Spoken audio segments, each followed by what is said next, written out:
తెలంగాణ సీఎంకు కేంద్రం షాక్ ఇచ్చింది. రేవంత్ రెడ్డి అమెరికా టూర్ రద్దయింది. వాస్తవానికి ఆగస్టు 24 నుంచి 29 వరకు అమెరికాలో పర్యటించేందుకు సీఎం షెడ్యూల్ ఖరారైంది. కానీ కేంద్ర విదేశీ వ్యవహారాల శాఖ నుంచి అనుమతి లభించకపోవడంతో పర్యటన రద్దయింది. ప్రస్తుతం లండన్లో ఉన్న రేవంత్ ఆగస్టు 23న హైదరాబాద్కు రానున్నారు.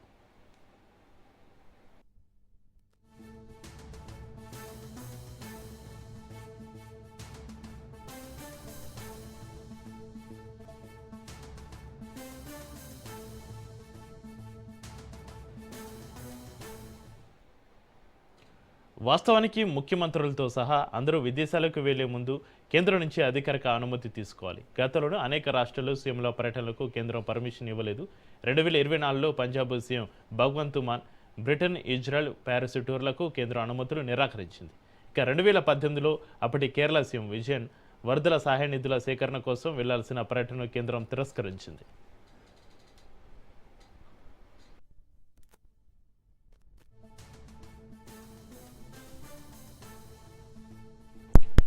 ముఖ్యమంత్రులు ఇతర ప్రముఖుల విదేశీ పర్యటనలకు అనుమతి మంజూరు చేసే ముందు ఆ వివరాలను విదేశీ వ్యవహారాల శాఖ పరిశీలిస్తోంది.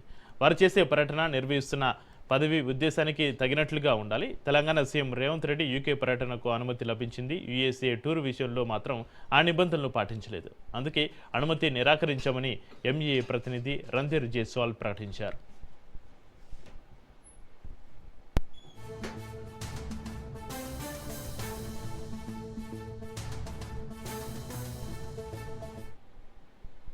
వివిధ కార్యక్రమాల్లో పాల్గొనడంతో పాటుగా పెట్టుబడులు, తెలంగాణ అభివృద్ధికి సంబంధించిన అంశాలపైన సమావేశాలు నిర్వహించేందుకు సీఎం రేవంత్ అమెరికా షెడ్యూల్ చేసుకున్నారు. అయితే చివరి నిమిషంలో ఎంఈఏ రెడ్ సిగ్నల్తో రేవంత్ అమెరికా పర్యటనకు బ్రేక్ పడింది. అయితే అధికారులు మాత్రమే అమెరికా పర్యటనకు వెళ్తున్నారు. పలు విద్యా సంస్థలతోటి ఎంపీఓలు చేసుకోవాలని అధికారులను రేవంత్ రెడ్డి ఆదేశించారు.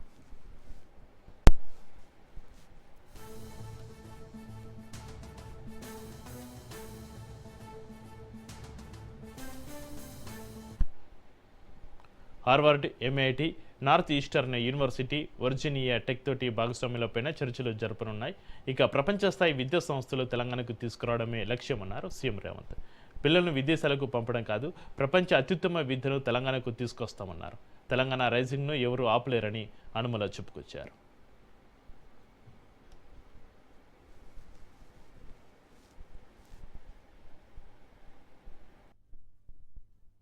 Let me say that the visit of chief ministers, as indeed of other dignitaries, are assessed by the Ministry of External Affairs in order to accord political clearance.